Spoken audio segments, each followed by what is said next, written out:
So session 5 is on changing politics of global trade.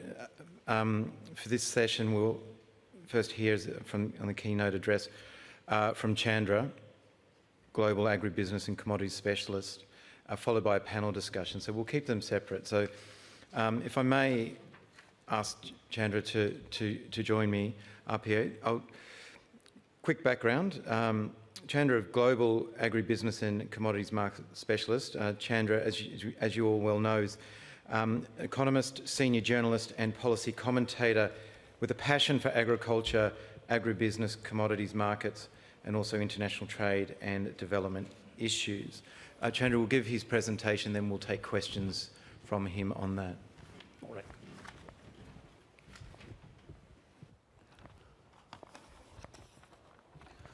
Well, thank you for the kind introduction. It's such a delight for me to be here in the midst of this, I would call a glittering galaxy of distinguished delegates. I'm beholden to the event organizers, Rosemary, and of course a large number of my friends and well-wishers in the Australian grains industry. All of us over the last couple of years, 2 or 3 years, in fact, have been talking about volatility, uncertainty, complexity and ambiguity in the global markets, in the global economic landscape. It's called VUCA, V-U-C-A, VUCA. We live in a VUCA world. And this is, in fact, getting worse by the day, and which is what we have seen over the last 6 to 8 months. Will VUCA conditions continue? How are we going to be impacted by VUCA conditions? Is something that's engaging all stakeholders, economists, policymakers, and others.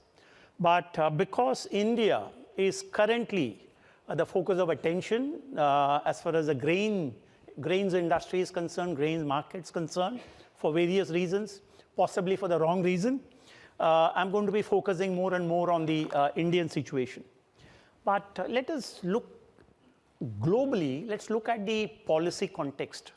I'm very clear in my mind that over the last few years, the policy context around the world has been becoming increasingly complex.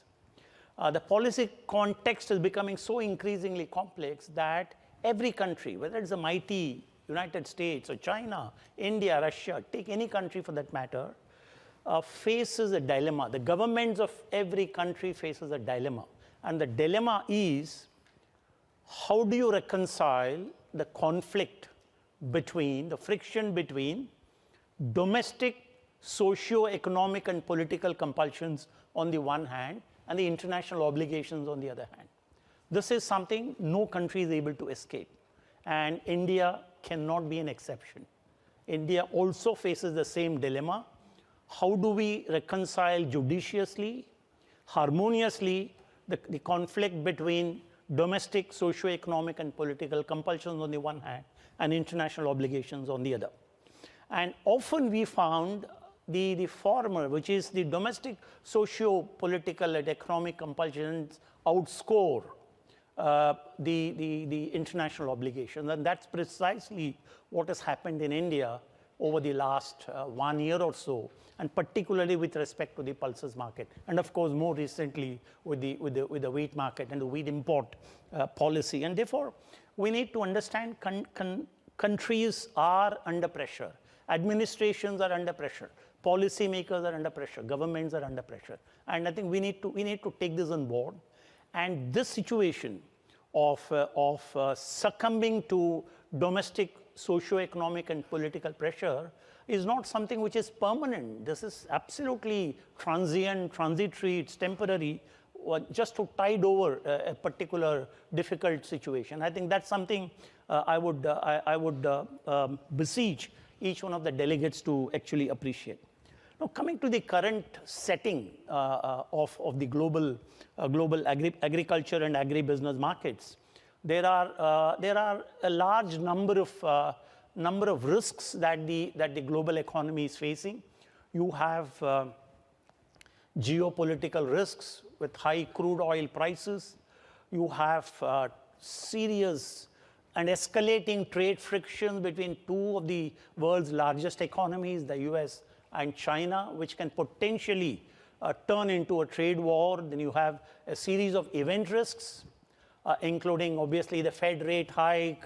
You have the Brexit, you have the US congressional elections coming up in November, and earlier than that, Mexican and Brazilian elections, etc. And of course, the looming Indian election early next year. And therefore, there are a number of event risks which are certainly going to have their impact on the markets, commodity markets, certainly.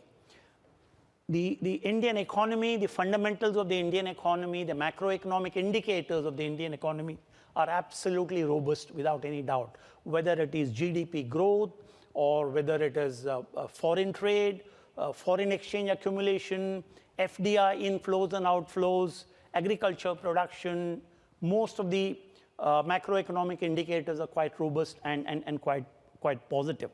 And particularly through trade route and investment route, Indian market is increasingly getting integrated with the global market. And this integration of the Indian market with the global market obviously means that global influences do impact, global factors do impact the Indian market. India cannot operate in isolation. No country operates in isolation. And when the markets are fairly well integrated, global influences do impact the domestic market. And then the domestic compulsions take over, the socio-economic and political compulsions. I'm going to, can we, okay, I think I need to change it. Where is it? Oh, it's here, sorry. Or do I point it here? Come on. Oh, that's right, okay, all right, I think we've done this. Okay, I'm going to quickly go into the grain situation. I've given you data for the last 3 years. 2015, 2016, 2017, wheat, pulses, and oilseeds, you can see very clearly such a significant increase in production of wheat and of pulses and of oilseeds. 2015-16 was a El Nino year, and therefore we had serious dry conditions, drought conditions, and production was substantially down. Prices increased. As a result, farmers got very good prices, and therefore they planted higher acreages in 2016-17 and 2017-18.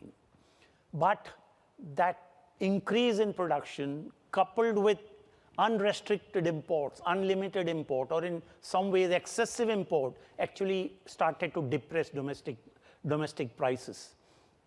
There was actually a price collapse within India, and farmers certainly were distressed. Prices were low, and there were a huge amount of protests across the country. That's the reason why the government of India was forced to intervene in the market and start to restrict imports. Because unrestricted import, excessive import, far beyond the capacity of the Indian market to handle. I'll show you those numbers. I'll show you the import numbers, and you will, I'm sure, be convinced why India did what it did, the Indian government did what it did. And that is what has led to the government's intervention in the market. Therefore, the numbers are very clear.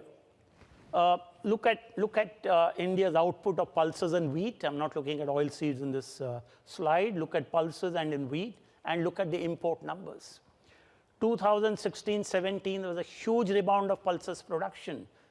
Close to 7 million tons increase in pulses production. In addition, India imported a record 6.6 million tons to take the total to 29.7 million tons. And next year, again, we've had a record production, 17-18, 24.5 million tons.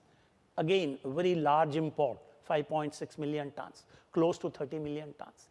India does not have the capacity, neither the infrastructure nor the consumption capacity to handle these volumes of import, this volume of availability, production, and import. Same with wheat. In fact, there's a huge rebound in wheat production in the last 2 years. And look at 2016-17, India imported a record 5.7 million tons of wheat, and a significant part of that import was from Australia to all the roller flour mills in the southern parts of India. But more recently, because of the large stocks with the Government's Food Corporation of India, and of course, again, an increase in production for the second year in a row, domestic prices were depressed, and the government was forced to impose 30%, first a 20% customs duty, and then it was hiked by another 10 percentage points to 30% customs duty. 100 million tons was the total availability of wheat in the last 2 years. That's a quantity India is not in a position to handle. Similarly, with 30 million tons of total availability of pulses, including domestic production plus import, 30 million ton of pulses is not a quantity India is in a position to absorb, put it that way. Okay, all right. Now, what was the government's policy response to those numbers that I showed? It was two-pronged. One, the government had to arrest falling prices and actually support prices by taking them to a level called minimum support price. The government announces a minimum support price every year for a large number of crops, including pulses, and of course, certainly including wheat. And therefore, the government started purchases, open market purchase, just to shore up, open market prices. Second, it had no choice but to restrict commodity import.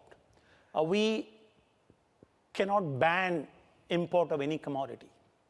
The only thing that the government of India can do is impose tariffs. And imposition of tariff is a rational, sensible, WTO compliant intervention that the government of India made. And therefore, import of wheat, import of pulses, and of course, import of edible oils, all the three are currently attracting fairly high levels of duty. And therefore, those numbers will suggest to you very clearly that India's capacity to absorb or handle such large quantities of pulses and wheat is rather suspect. Okay. Now, what's the impact of the policy intervention? Domestic prices are now beginning to improve. In fact, I've been writing over the last several months. Of course, I've been a journalist for more than 20 years, but if you read my commentaries in the newspaper called the Hindu Business Line over the last several months, I have talked about the possibility of commodity prices, wheat prices, and pulses prices rising above the minimum support price. And those of you who were in Colombo at the Global Pulse Confederation, where I was a speaker, I was quite categorical in my statement that by August or September, Indian wheat and pulses prices would certainly start to rise, and they are now beginning to rise, much to the relief of the government of India and much to the relief of growers in India. Therefore, what is important is at the moment, yes, there are restrictions, tariff restrictions, but these restrictions are not permanent. These restrictions are meant to tide over a particular situation, and these situations keep changing. And it's important for us to not get carried away, not feel depressed by what's happening at the moment. Yes, it does affect business, it does affect trade, it does affect your top line and bottom line. I understand that, but this is not a permanent solution to solving India's food security issues. And therefore, this is transient, and I'm absolutely certain this too shall change. I have no doubt whatsoever. What is important for us to recognize is that food inflation is going to be a serious, a key focus area for the government of India. And already inflation control is a key policy objective, and we are going to be moving towards our general elections. They ought to be held before May 2019, which is we are only about 7 or 8 months away. It could possibly be advanced to even Jan or Feb early next year. And therefore, as we move towards our general elections, with crude oil prices rather high, $70 plus, or in fact closer to $75, Brent is trading at that level, and the depreciated Indian rupee, I think the risk to inflation is rather high. And if food crops like wheat and pulses are going to add to inflationary pressures, the government will certainly have a second look at the restrictive policies which it has pursued over the last 1 year or so. And therefore, this is important. And I have reason to believe there will be a serious major review of the import and export policy and tariff policy by the policymakers in the government sometime in September, October, after they are able to assess the harvest size in the upcoming Kharif season. Okay. Let's also understand that Indian agriculture is fragile, it's vulnerable, particularly because of land constraints, water shortage, and climate change. Not many people honestly appreciate the fact that India is highly susceptible to the adverse consequences of global warming and climate change. We are a tropical nation. Tropical countries are a lot more vulnerable. And we are already beginning to see the adverse effects of global warming over the last 6 years. In at least 4 out of the last 6 years, we've had unseasonal rains during March and April, which obviously affected your pulses crop and of course the wheat crop. Indian wheat is at the limit of heat tolerance. Indian maize or corn is at the limit of heat tolerance. If because of global warming, because of climate change, if the mean temperatures during the growing season were to rise by 1.5 or 2 degrees Celsius, our yields will be down by 20 or 25%. That is a risk that Indian wheat crop faces and Indian maize crop in particular faces. And second, all said and done, given the fragility of Indian agriculture, I've always believed we are just one bad monsoon away from a farm disaster. And therefore, when that one bad monsoon will occur, I don't know. God willing, it will not, it should not. But the point is that is a risk the policymakers have to recognize. And this is precisely what I have been advocating and I've been commenting upon in my writing and in my policy papers for the government of India. Therefore, I've even gone to the extent of saying, please do not choke supplies. Instead of choking supplies of wheat and pulses are the most economical vegetable protein available to Indians, and Indians are seriously protein deficient, there's a serious nutrition challenge. And because pulses are the most economical vegetable protein, don't choke supplies. On the other hand, try and have policies that will expand your consumption. Our per capita availability in India today of pulses is rather low. It's about 13 or 14 kilograms per person per year. Nutritionists recommend not less than 20 kilograms per person per year.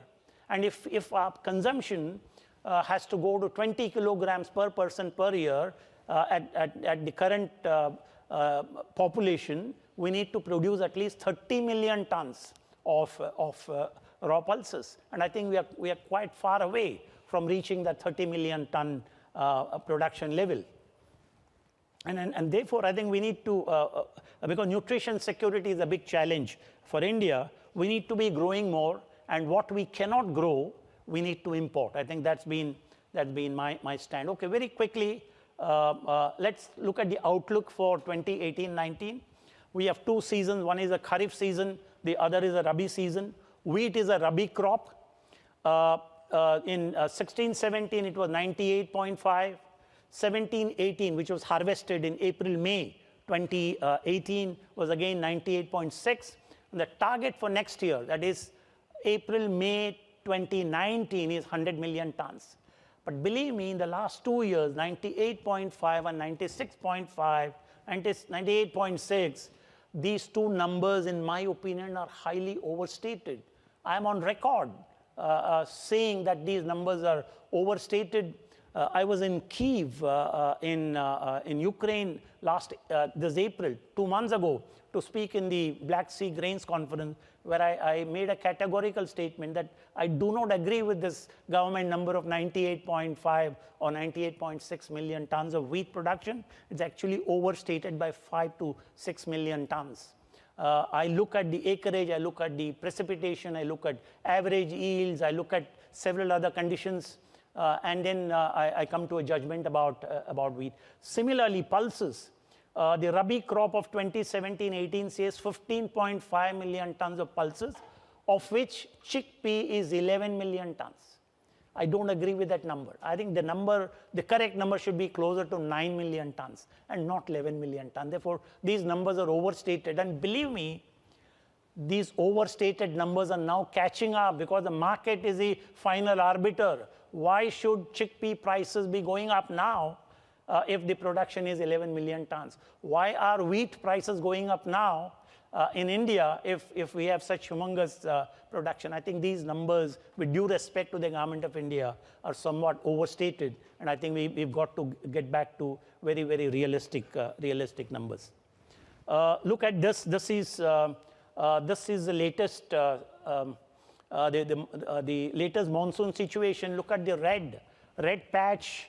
Important states of Uttar Pradesh, Bihar, Jharkhand, the whole of the Northeast, and of course, South India, parts of Karnataka. These are important pulse producing states for the Kharif season, planting in June, July, harvest in September, October. And they are still seriously moisture deficient. And that can potentially impact pulses production. Planting progress, I think I won't, let me not, I think I'm probably, I exceed my time, have I? Give me 1 or 2 minutes, I'll quickly wind it up. Planting progress is lagging, and I had said 3 months ago that pulses are going to lose at least 1 million hectares in the Kharif planting, and that's exactly what's happening.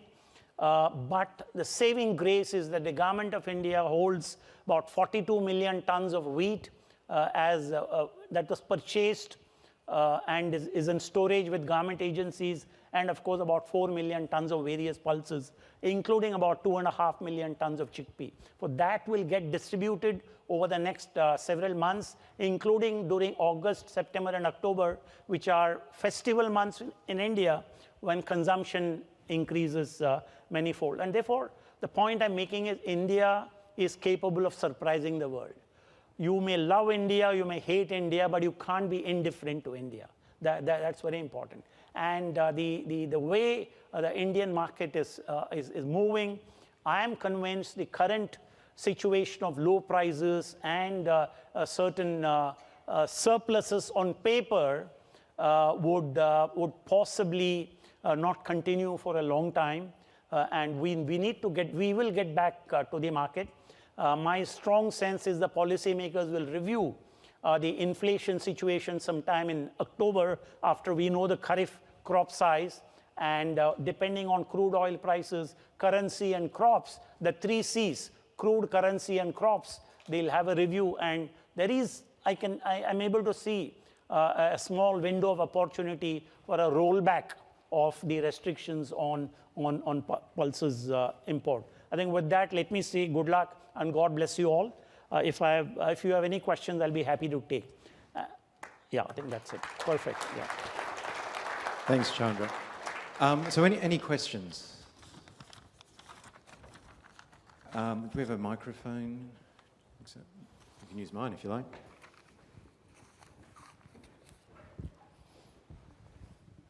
Thank you, Chairman. Always a pleasure to listen to you, Chandrashekhar-ji. It was a very comprehensive presentation. Thank you. So we know why a lot of the decisions were taken by the Indians in terms of the domestic politics. How is it actually playing out? Because really, we've all been watching the Indian intervention. Really, it's not just the last 2 or 3 years. It goes back to the last decade where the government intervened and imported a wagon load of peas, sold them cheap, lost a lot of money and all the rest of it. So this is history repeating itself. So there's a lot of things that have happened with stated aims that have failed miserably. So the evidence is clear that what the Indian government has tried to do hasn't actually worked. Right. So how is this playing out with the politics? We know that rural India is enormous in terms of the numbers, the people. We also know that the government intervened to try and lower food grain prices for the average purchaser of goods. The two are indeed in conflict. So who's winning? Where's the political benefit for Modi having made these sort of decisions? Right. If you go back to my first slide, I talked about domestic socio-economic and political compulsions. In the last 2 years, there was a compulsion to support farmers, and therefore there was intervention. As we move towards elections, there'll be compulsion to support consumers, and therefore there is the possibility of a rollback. This is number one. Number two, very, very clearly, the government of India lacks the political will to bring about major reforms in agriculture. More than 50% of 52% of the workforce is actually engaged in agriculture and related activities. But agriculture contributes to only 15% of the GDP, which is 52% of the population enjoys only 15% of the GDP pie, which is most unfair. But if you look at over the last 20 years, successive governments have not paid adequate attention to agriculture. Here is a government which believes that it's paying enough attention to agriculture, but I think we still have a fairly long way to go before we are able to claim that we are self-sufficient. And the challenge to balance the conflicting interest of producers and consumers. Producers want the highest possible price. Consumers want to buy and consume at the cheapest possible price. And you have serious inefficiencies in the supply chain, including very low levels of yields and productivity. So it's a fairly complex situation and a daunting challenge, which every government in its wisdom tries to address. And more often than not, political considerations score over rational decision making. And I've also said often in the past that the government of India takes the most rational decision, but only after exploring other possibilities. And we are still exploring other possibilities. Sorry to say this. No, I don't know if that answers your question. Anyone like to take this opportunity of openness as well as we continue? I've got a quick question. You touched on climate change and its impact on Indian grain production. How do you think the country's going to deal with this? Oh, sorry, the impact of climate change on the grain production. How do you see India preparing for this? Yes, yeah, absolutely. As I said, yes, we are highly vulnerable because we are a tropical nation. And it takes at least 8 to 10 years, a decade, to evolve newer varieties of any crop, whether it's wheat or corn or oilseeds or whatever. But there is a definite recognition within the policy-making circles and certainly among the scientists, crop scientists in India, about the challenges of global warming and climate change. There are trials, research trials, field trials that are going on, but the rate at which climate change affects India is much faster than the progress in research. And I don't think we are spending enough research dollars on climate smart agriculture or climate resilient crops, and therefore over the next 8 or 10 years, I see a huge challenge coming from climate change. We will probably make incremental, small progress, incremental progress in our research efforts, but it is going to be a huge challenge, and that's why my strong sense is over the next 10 years, with rising incomes and expanding population, consumption demand is going to grow. But domestic supplies are not going to be able to meet the demand, and therefore our import requirements can expand. Whether it is wheat or with pulses or it is edible oils, we import even now 14 million tons of edible oil, worth $11 billion.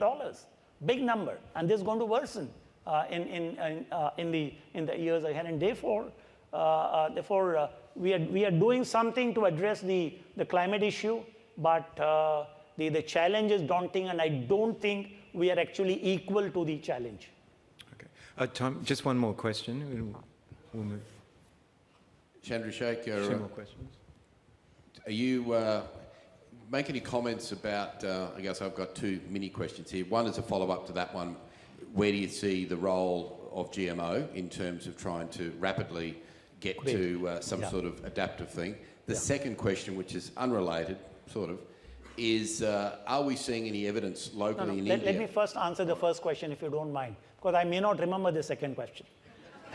Okay, all right, let me answer this. I've been associated with the Indian biotech industry for long years. The only crop that is that's a GM crop is a cotton crop, and we know the success of cotton. We have now become the world's largest producers and the second largest exporters of cotton. Work is going on in India, although it's suspended, in fact, over the last year and a half because of uncertain government policies towards GM crops. But I know for sure, and I have actually access to data where field trials of BT chickpea and BTP GNP, the field trials happened 2 years earlier for a 3 or 4 year time frame, and the results were absolutely encouraging. But the company that did these research trials is actually suspended because we still don't know what's going to be the policy of the government of India. As of now, the attitude is negative. But again, people have waited for 4 years for this government. In a year's time, there'll be elections. There could be a change of government or change of attitude, maybe, or change of market conditions, where we may be forced to accept GM technology. In fact, I'm a great votary for infusion of technology in agriculture. Why only biotechnology? We need information technology, satellite technology, nuclear agriculture technology, nanotechnology in food processing. Therefore, we need multiple technologies for a resurgence in Indian agriculture, but I don't see even incipient signals of the policymakers accepting the view that we need to invest agriculture with technology. I don't see those signals as of now. I am going to, sorry, Biren, just interrupted because we do need to move on. We're on a tight schedule. And please, I encourage you to ask Chandra questions after this, but we do need to move on. If I could just invite Bill and Rory back onto the stage. There's a couple of topics we want to touch on, hear the views of our panellists and encourage the audience to participate. As I mentioned, we do have a final cut-off at 5 p.m. this evening, so just take that into account. Hello, hi. I think that's his chair. I should sit here. Yeah, that's fine. No, please. So the idea behind this is just asking the views of our panellists up here on changing trade politics. We've got some interesting times. We've got sanctions. We've got Brexit. We've got EU protectionism. What are the implications of trade flows? So we have a representative from India, obviously, America, and the EU. We're not sure where Ireland fits into that. So I'm going to open this to the floor straight away. So let's not mess around. If you've got any questions of our panellists here, otherwise I'll just keep asking questions. But much better to hear from you. I got a question for Mr. Chandrasekhar. Like you mentioned that this situation is going to pass. But if you see, the MSP has been increased very substantially for pulses. Also, the amount of irrigation that has been sort of forthcoming in the country has increased. The quality of seeds has increased. So if you put all these three together, and the fact that the government has got a huge buffer, even if they have one bad harvest, they can sort of tide over it. So do you think they will still sort of reconsider everything?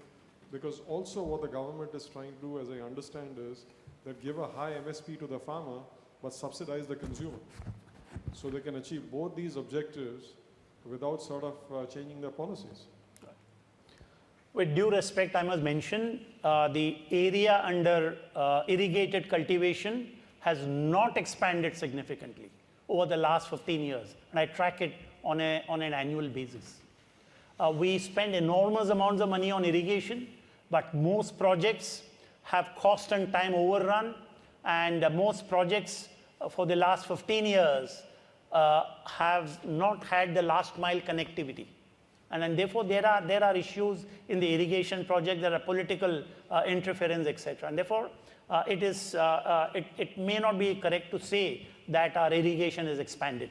That's the first proposition. On the other hand, India is going to face serious water shortage in the next 2 or 3 years, about which I've been talking about this for at least 5 or 6 years now.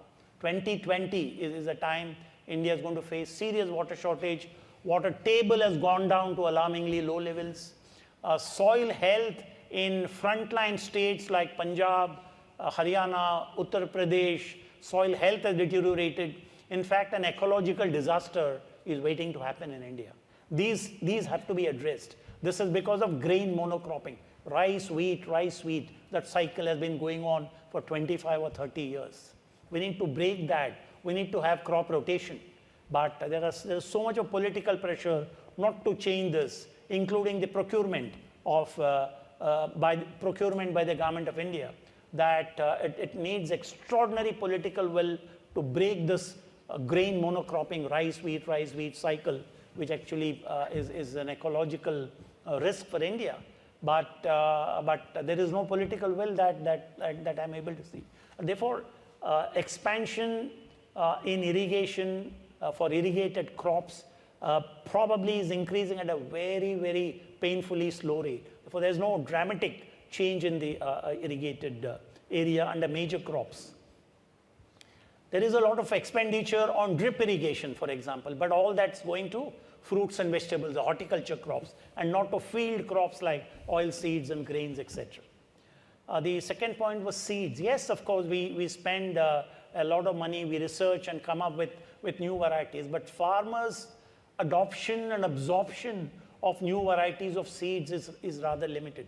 Therefore, we need to have a lot more frontline demonstration. We need to have demonstration plots and try and popularize newer varieties. Even that activity, the extension activity actually is lacking in India. Therefore, there are challenges. We are trying to move ahead, but I think the severity of the challenge is far bigger than the progress we are able to make. And therefore, to be honest, I am a great optimist, but there are times I think I'm hoping against hope. I'm sorry to be saying this. Anyway, okay. My question to you, and I am a great reader for always I read your articles, and Australia always have a very healthy relationship with India, and why Indian government slap different trade barrier with Australia, and before slapping it, and they should think that diplomatic relationship which is a fragile thing. So what do you feel like that, see, when we need a help, we are seeking the help from India. And when they need a help, we have a great expertise, great technology, great people here, skilled people. And that Indian farmers, Australian farmers, we need some food hub to help, and which is you are here, great here. So can we get a solution for it, please? Is rather than political solution, I agree. That grain solutions. Yeah. Thank you. Yeah. I entirely understand. I appreciate the government of India wants to protect its small and marginal farmers within the country, but that's in some way hurting farmers in Australia, in Canada, in the US, but more important, it's hurting small and marginal farmers in East Africa and in Myanmar. And therefore, my advice to some of the industry leaders, many of them may not be present here, but particularly from the pulses industry, I spoke to them in Colombo during the Global Pulse Confederation and earlier in Delhi in the February Pulse Conclave, saying that tactically, the Global Pulse Confederation, Global Pulse industry leaders should project the serious risk that small and marginal farmers in Africa and in Myanmar face because of Government of India's policy interventions and Government of India's restrictions. If we go and tell them, oh, Canadian farmers are suffering or Australian farmers are suffering, it may not go very well with the policymakers. Whereas you go and tell them that look at the small and marginal farmer in Africa or Myanmar, he is as good or as bad or as poor as an Indian farmer, a small farmer. For make that emotional pitch. I think the connect that the global pulse industry has with the Indian policymakers is very weak. I'm sorry to say this. And I wrote, if you go back to my commentaries in just a day before the Global Pulse Conclave in Delhi, mid-February, I did write about the plight of African farmers, how distressed they are and how their prices have collapsed. They all produced based on the promise made by the Indian government that India would buy all the pulses that Africans are going to produce. And yet, as you rightly said, even without an advance notice or even a diplomatic effort, the Government of India restricted imports through quantitative restriction. Yes, I think it was, in my opinion, a political blunder, which obviously has created a diplomatic bitterness and certain amount of political bitterness. There's no doubt at all. And I'm certainly not in favor of that kind of a rough ride on policy. I think the world market should have been given some indication, some advance notice of the policy initiative, policy intervention that was coming from the government. Yes? I think it was on the topic of advance notice, sorry, just time's a bit tight. The world's been given a bit of notice about the England leaving the EU. Rory, any views on that? Will it happen? What will be the impact? I'm hopeful that it won't, but it will. As a European and an Irish person living in Europe, and something I'm relatively strong about, I feel more of us in Europe should think of ourselves as European. It's a disappointment for me personally that the UK are leaving. And coming from Ireland, we're going to be more impacted than most by it, given that they're our #1 trade partner within the EU. So for us, in a food exports perspective, this is bad news. The best case scenario, there's no major additional costs above the inevitable paperwork that will go with moving across a customs border. And then a worst case scenario is that Brexit happens as a hard Brexit as they like to call it. And in that instance, they'll have to pay import tariffs on wheat, for example, and they're moving towards a deficit, so they're not the surplus producer that they were. And we will have to probably pay tariffs to sell them our cheese and our butter and all the other products that we have. So, and I don't think anybody really benefits from that scenario. So, yeah, it's going to happen, and we're going to have to live with it, and it's unfortunate, but that's the way it is. And Bill, Trump's kindly provided his views on Brexit. Do you have anything to add to your president? Regarding Brexit and the impact on trade flows, etc. Well, no, not that country in particular. No. You'll pass on that. You'll pass on that.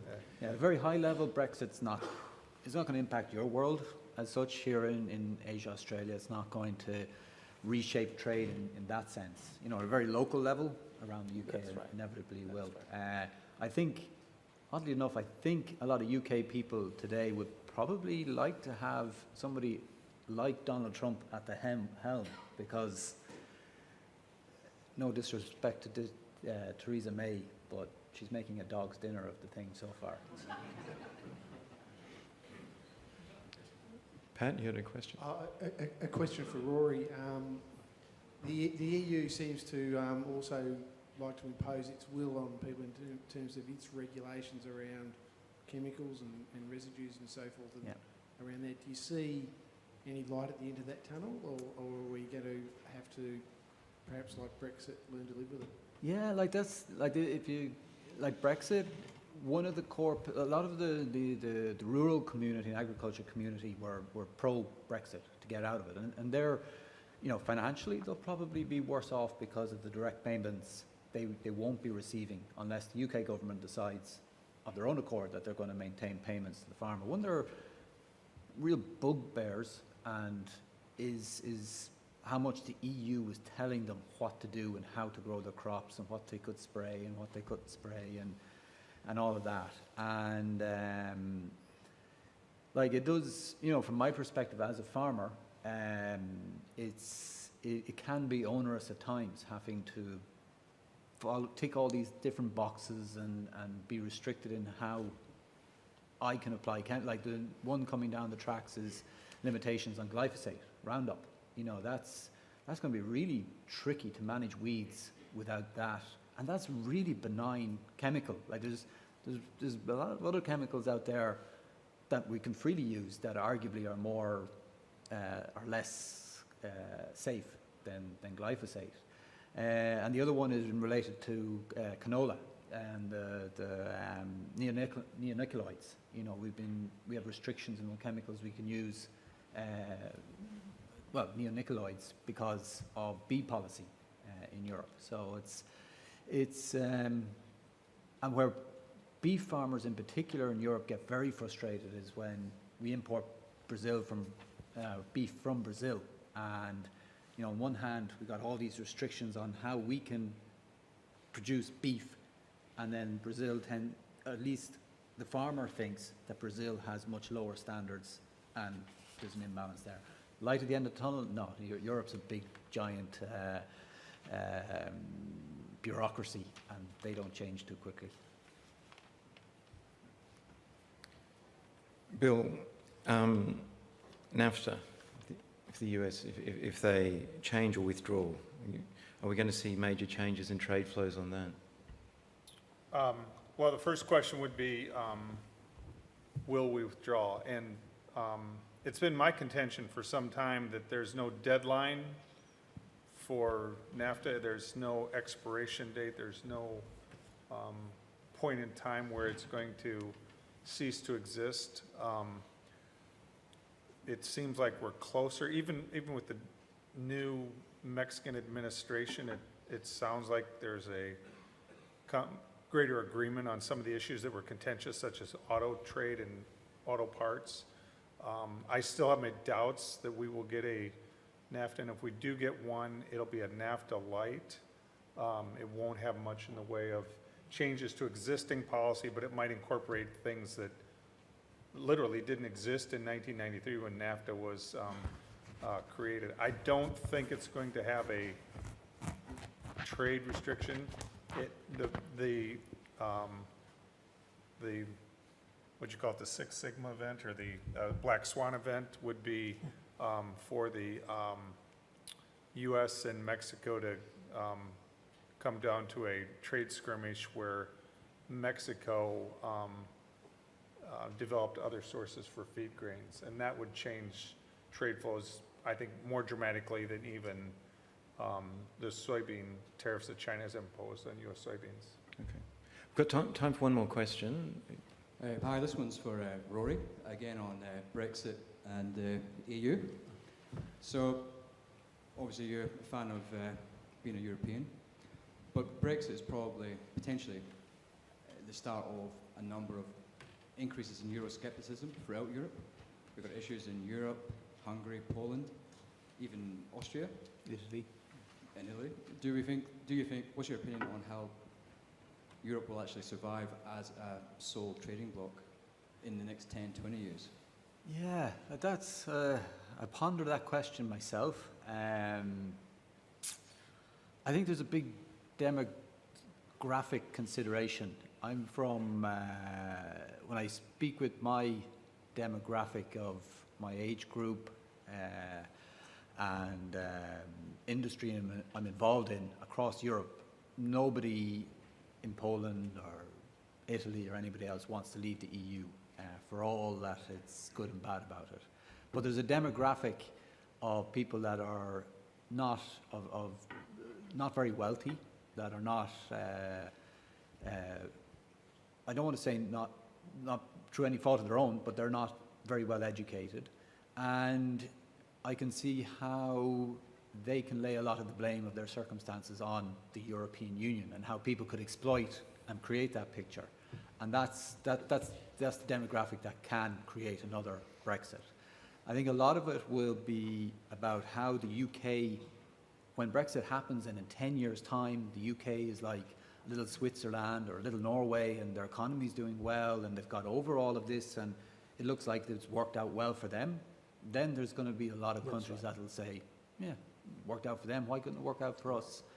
And if it turns out the other way, the UK contracts and you know, it ends up being ultimately a long-term bad decision for them. Again, that'll move people in the other direction. So I think how Brexit works out or doesn't work out is going to be a big consideration for everybody else. Okay. Look, unfortunately, that's all we've got time for today. If you'd please just join me in thanking Chandra, Bill and Rory. That's fantastic.